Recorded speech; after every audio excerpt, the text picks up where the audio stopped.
Sing me a song of a lass that is gone. Say, could that lass be I?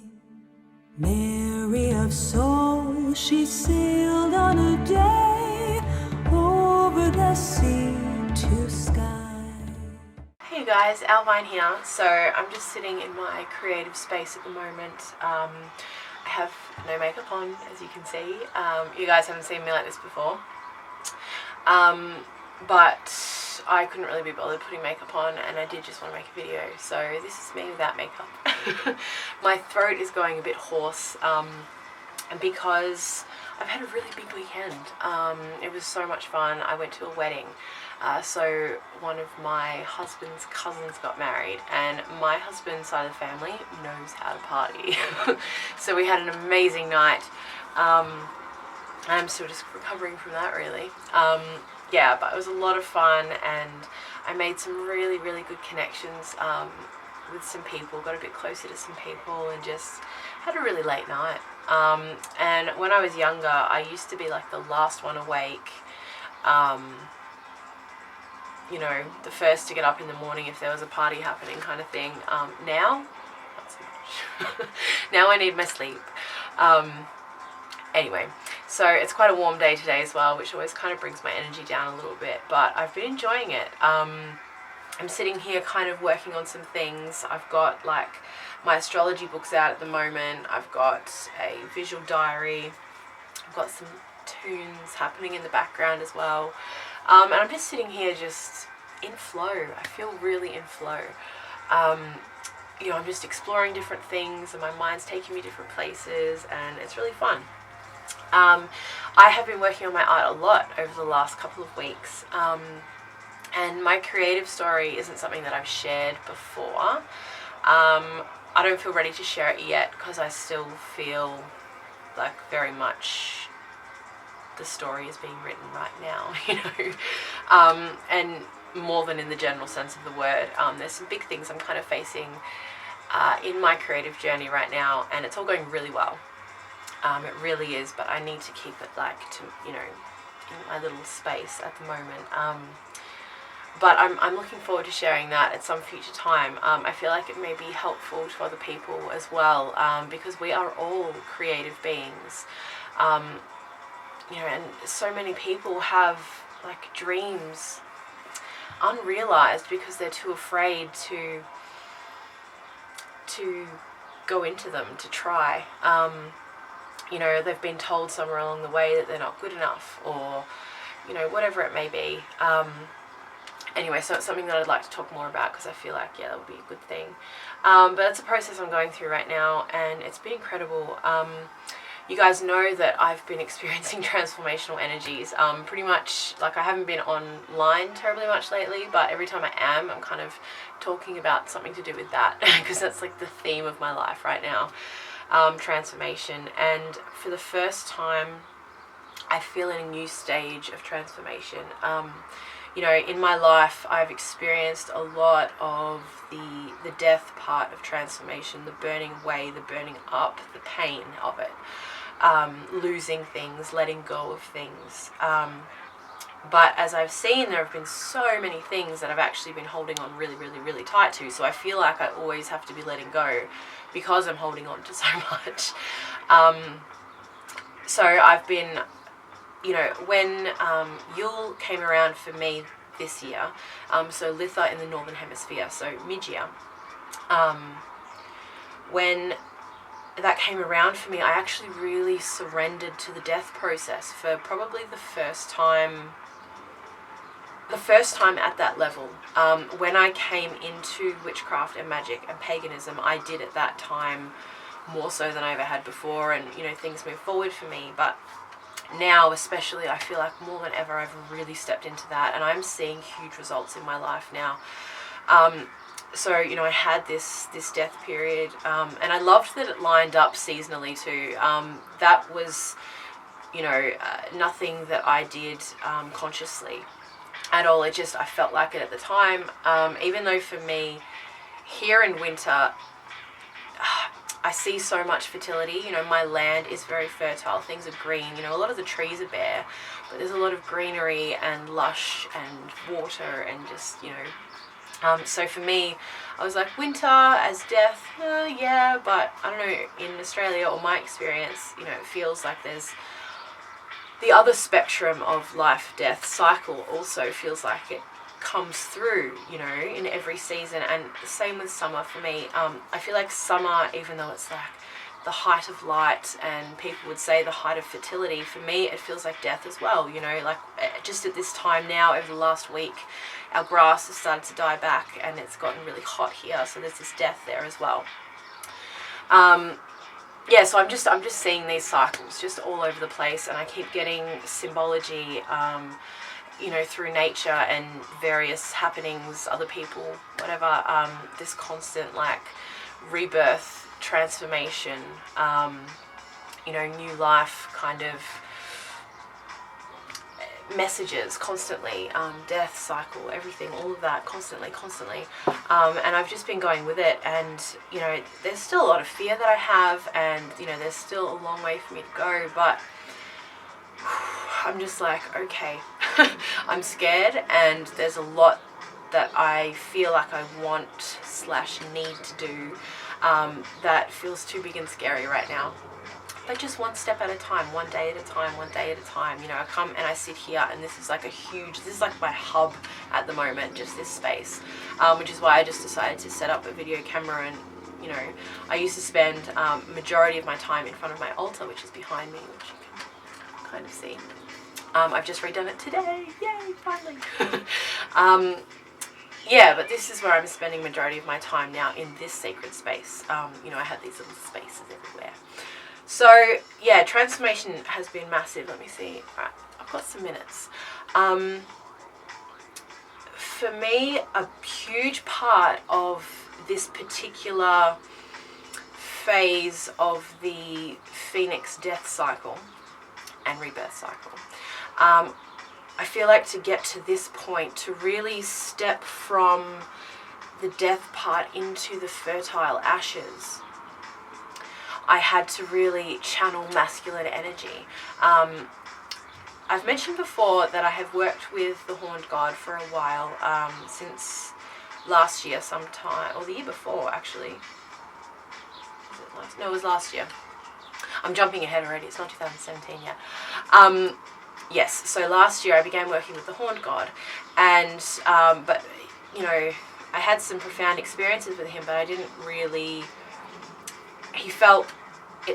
it felt more like an outside force still, whereas I've been like channeling that masculine energy over the last few months now, and I had some like big moments where that masculinity came through for me, on a very private, personal level, emotionally, in different circumstances, but also in my physical life. Like, I've realized how much I love that masculine energy. You know, I love to play and to be loud and out there and have fun and be with other people and jive with other people and, you know, bounce off each other and just be stupid.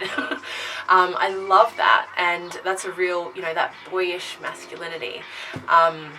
And I feel like that's kind of a very teenage energy as well, and that's been coming through for me a bit more, which is very apt because, you know, a lot of my teenage years I didn't really get to express myself, through obviously my own mental scape, and it wasn't encouraged really by people around me. I did have a couple of friends who brought that out in me, and they felt like family, you know, when I was growing up for a time, because I was able to be myself with them. Like, I just get out and express. Like, I've always had this strong desire to express and have not really allowed myself to do so.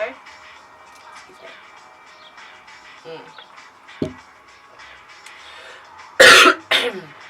I've got incense burning in here too, so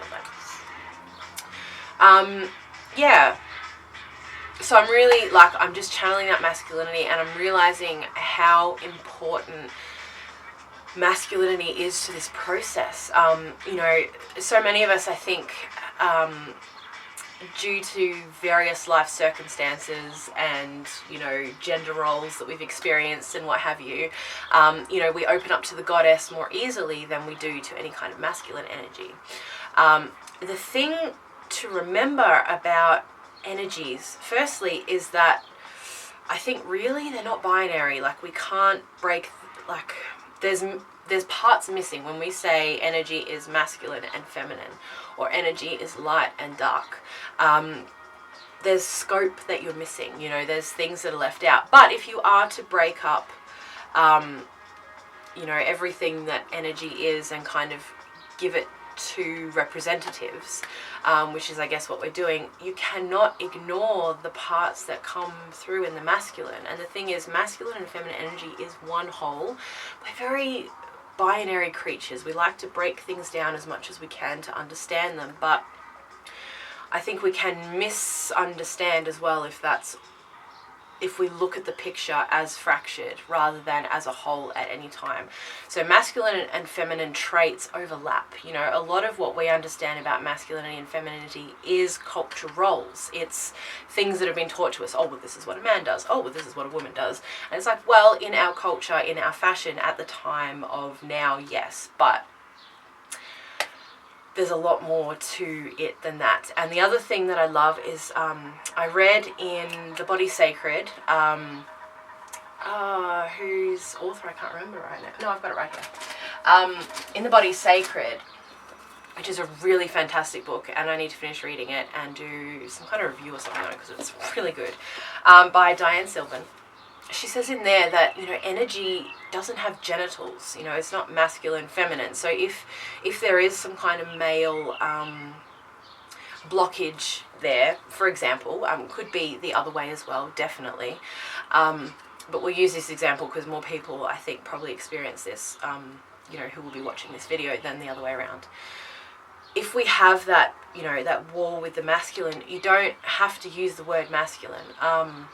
Because it's just a way to describe what we're talking about. You could say energies of fire, you could say energies of darkness, you could say energies of light, you could say energies of, destruction, creation. Like, you don't have to use male, female.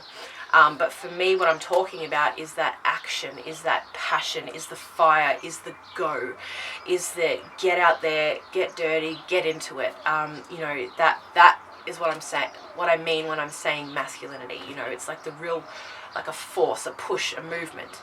That to me is a masculine energy, and I'm quite comfortable calling it that. So that's what I do. But you could call it whatever it is for you. But it's very, very important that if you do have blocks there with that kind of thing, that you find it elsewhere.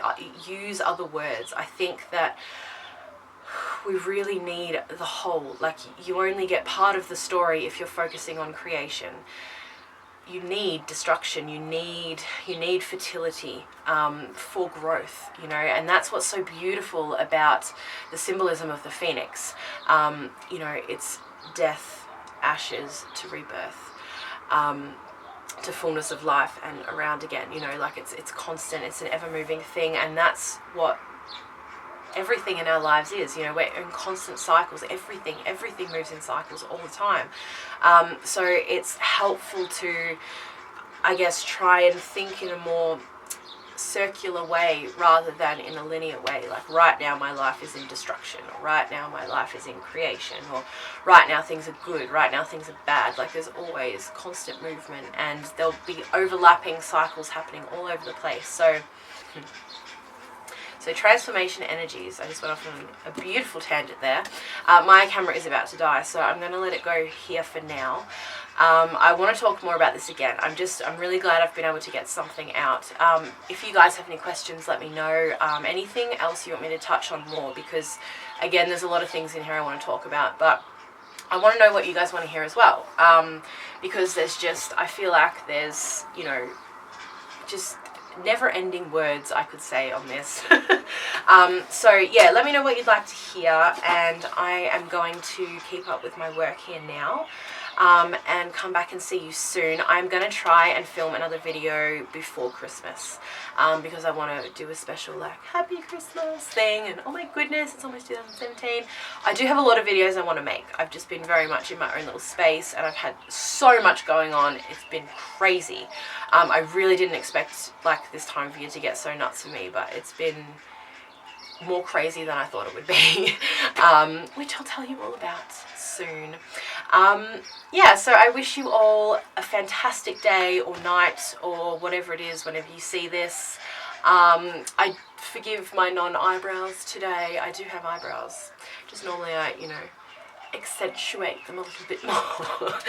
I have naturally blonde hair, obviously, as you can tell, and really dark hair looks. Anyway, we don't need to hear about my looks, you can see.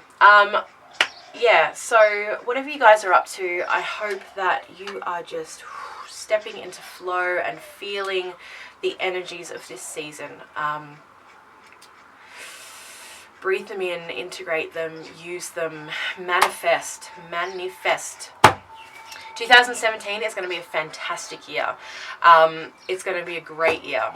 This past year for me was a good year because at the beginning of the year I decided that it would be, and even though it was really, really, really difficult at times, I do feel like, you know, in those moments, I mean, I had forces come and join me so I could get through, you know, Morrigan being one of the main ones, and oh boy, it was a good year. So bring on 2017, I'm excited, and for all those of you whose 2016 was a bit of a bitch, it is almost over. It's almost over, we're almost there. So, say goodbye to the gunk and let's move through to the new. Alright guys, I love you and I'll see you in the next video. Many blessings.